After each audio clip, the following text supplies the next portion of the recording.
Mayoritas delegasi walkout saat Perdana Menteri Israel Benjamin Netanyahu pidato di sidang Majelis Umum PBB, sementara Netanyahu menegaskan penolakannya terhadap pembentukan negara Palestina, seraya menyindir keras para pemimpin dunia yang baru-baru ini memberikan pengakuan kepada Palestina. Tekanan seperti apa yang bisa dilakukan terhadap Israel? Kami akan membahasnya bersama Guru Besar Hukum Internasional UI, Hikmahanto Juwana. Prof. Hikmahanto, apa kabar? Baik, terima kasih. Baik. Ya. Prof, saya ingin langsung tanyakan, apakah makna dari aksi walkout saat Netanyahu pidato, apakah memiliki makna khusus, Prof?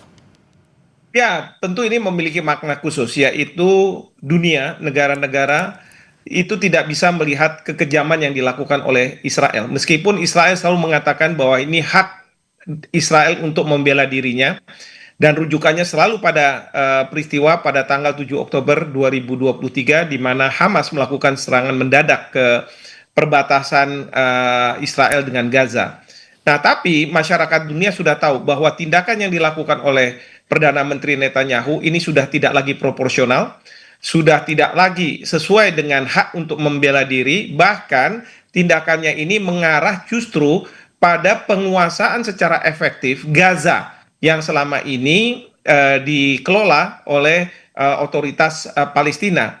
Dan ini menunjukkan bahwa keinginan untuk melakukan ekspansi Israel ke wilayah Gaza itu sedang dilakukan.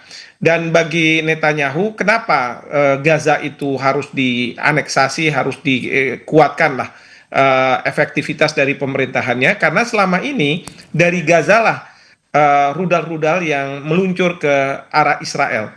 Jadi dengan dikuasainya secara efektif Gaza, harapannya adalah Israel akan menafikan serangan-serangan dari Gaza. Nah, tapi caranya adalah membunuh sampai dengan puluhan ribu. Bapak Presiden dalam pidatonya mengatakan seperti itu, walaupun tidak menyebut Israel, tapi kan sudah sampai puluhan ribu. Dan Bapak Presiden memang tidak menyampaikan bahwa ini dugaan genosida, tapi disebutnya sebagai bencana kemanusiaan, ya, human catastrophe. Itu ada dasarnya karena belum ada putusan pengadilan yang mengatakan bahwa ini sudah merupakan tindakan genosida. Nah, oleh karena itu dunia, negara-negara Timur Tengah, non-blok itu semua pada keluar. Bahkan kalaupun didengarkan, kita udah tahu Netanyahu mengkritik negara-negara Barat, Kanada, Australia, mungkin Spanyol, kemudian Kanada, yang seolah-olah memberikan imbalan kepada Hamas atas pengakuan kemerdekaannya. Padahal kan negara-negara ini tidak memberikan imbalan kepada Hamas. Negara-negara ini berpihak pada rakyat Palestina. Dan selama ini Indonesia, kita berpihak pada rakyat Palestina, bukan pada Hamas.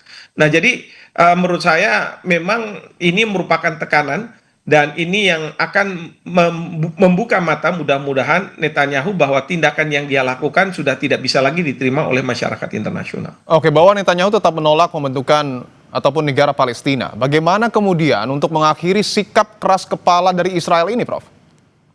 Ya, itulah yang kita harus lakukan, ya, berkomunikasi dengan pihak Amerika Serikat.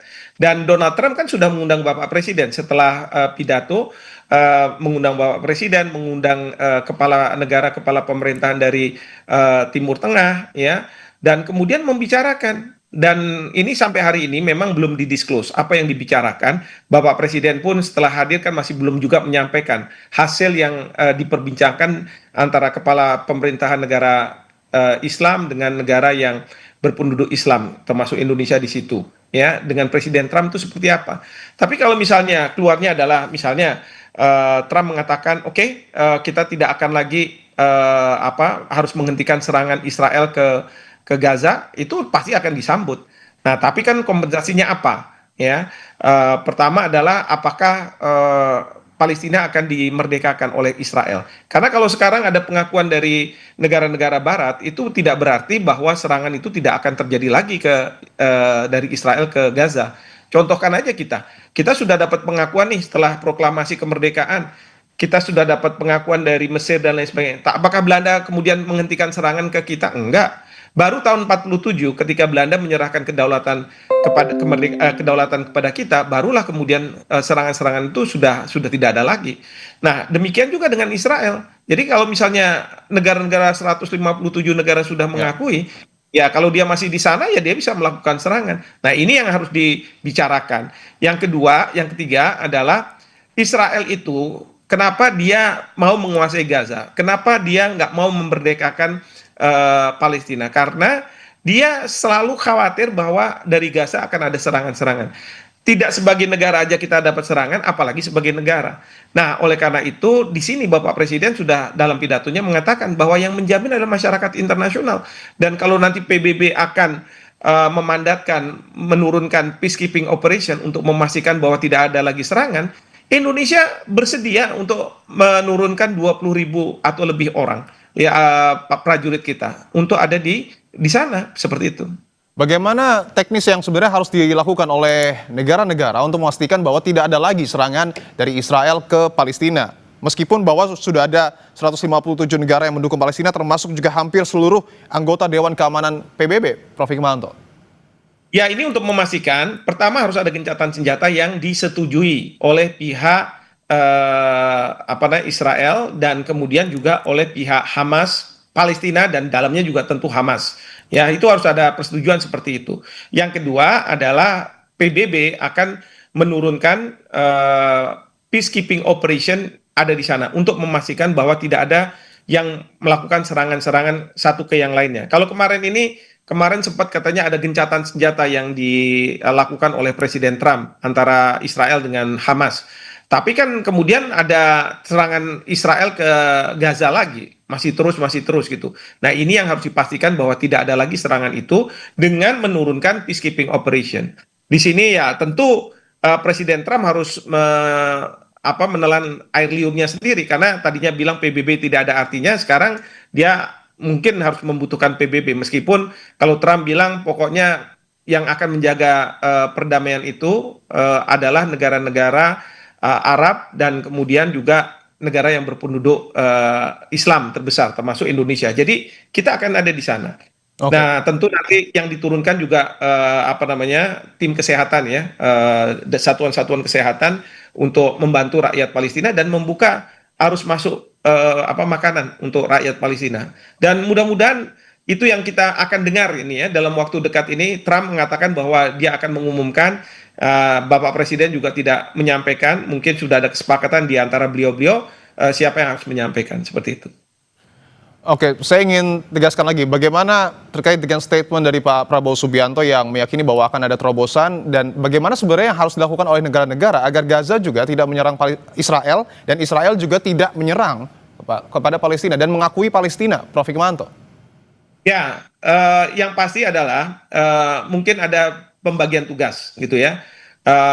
Harus ada yang bicara dengan pihak Hamas bahwa jangan kemudian mereka melakukan serangan, mereka harus membebaskan sandera, dan kemudian harus ada yang bicara dengan pihak Israel. Nah, yang pasti kita tidak mungkin bicara dengan pihak Israel, tapi kita bisa bicara dengan pihak Hamas dan kita bisa bicara dengan pihak Iran karena selama ini mungkin Iran yang membantu Hamas dalam melakukan serangan-serangan itu untuk kepentingan yang lebih besar, yaitu rakyat Palestina harus diselamatkan. Nah, itu yang penting dulu. Nah, kemudian yang kedua tentu tadi penjagaan perdamaian ini oleh peacekeeping operation dan Indonesia tidak akan mengirimkan pasukan kita kalau tidak ada mandat dari Perserikatan Bangsa-Bangsa seperti itu. Oke, bahwa Amerika kita tahu adalah sekutu dari Israel dan Dewan Keamanan PBB anggotanya hampir mayoritas, bahkan Inggris terakhir juga sudah mendukung Palestina. Untuk kemudian mendukung Palestina, apakah kemudian penggunaan hak veto ini bisa menjadi dalam tanda kutip solusi, Prof. Hikmahanto, untuk kemudian memerdekakan Palestina? Karena Amerika doang yang belum ya? Iya, nah ini ya selama ini Amerika selalu berada di belakang Israel dan Netanyahu makanya berani bertindak secara arogan, secara kejam gitu ya menurut ukuran masyarakat internasional karena dia merasa bahwa saya selalu di backup oleh Amerika Serikat dan Amerika Serikat masih percaya bahwa yang dilakukan oleh Netanyahu ini adalah hak dia untuk membela dirinya karena diserang oleh pihak Hamas. Nah, jadi kalau nanti Amerika Serikat sudah bergeser, nah sekarang ini kelihatannya Trump sudah juga bergeser posisinya dan kemudian tidak lagi mendukung 100% tindakan dari Netanyahu, bahkan sebaliknya dia minta kepada Netanyahu untuk menghentikan serangan, maka hak veto itu tidak akan keluar kalau misalnya ada resolusi yang akan memandatkan pasukan perdamaian PBB di antara Gaza dengan perbatasan Israel. Nah, yang kedua adalah tentu kalau misalnya nanti sebagai negara, ini kan ada di Majelis Umum PBB. Nah, ini harus ke Dewan Keamanan. Dan di Dewan Keamanan itu tidak boleh ada veto. Jadi kalau misalnya tidak ada veto dan diakui sebagai kemudian penerimaan Palestina sebagai negara penuh, berarti disitulah adanya kemerdekaan dari Palestina yang diakui oleh masyarakat internasional. Sama kok seperti kita dulu juga apa namanya, kalau misalnya belum penuh itu ya jadi observer saja. Tapi kalau sudah penuh berarti kita sudah diakui sebagai sebuah negara dan kemudian diberikanlah seat-nya itu ya, tempat duduknya itu, seperti itu. Artinya ini masih jauh untuk kemudian mewujudkan Palestina sebagai sebuah negara, Prof. Kalau menurut saya ya, perhitungan saya tidak terlalu jauh. Oke. Ya, memang yang perlu dihentikan adalah serangan Israel ke Gaza itu harus dihentikan terlebih dahulu. Nah, yang berikutnya adalah proses bagaimana Palestina diakui sebagai sebuah negara. Dan ini sudah akan ada dalam perbincangan antara Presiden Trump dengan petinggi-petinggi dari Timur Tengah dan Indonesia. Oleh karena itu Bapak Presiden bilang terobosan. Ya, saya nggak bisa lain menduga terobosan itu adalah ya ada pengakuan itu. Tapi dengan catatan masyarakat internasional harus menjamin bahwa tidak akan ada serangan dari Palestina ke Israel kalau nantinya Palestina menjadi merdeka. Dan sekarang yang saya dengar Presiden Abbas juga sudah mengatakan bahwa kalau nanti ada perdamaian itu ada negara negara Palestina, maka tidak ada Hamas di situ. Karena dia juga perlu menjamin bahwa Hamas tidak ikut ada di situ gitu. Oke, tentu yang kita dukung adalah perdamaian dunia dan kondisi di Gaza dapat dikatakan peperangan yang berakhir. Terima kasih untuk Guru Besar Yang kita dukung adalah Palestinanya, bukan Hamasnya ya. Itu Siap, masalah yang kita dukung adalah Palestina. Terima kasih Guru Besar Hukum Internasional UI, Prof. Hikmahanto Joana telah bergabung di Kompas Petang. Terima kasih.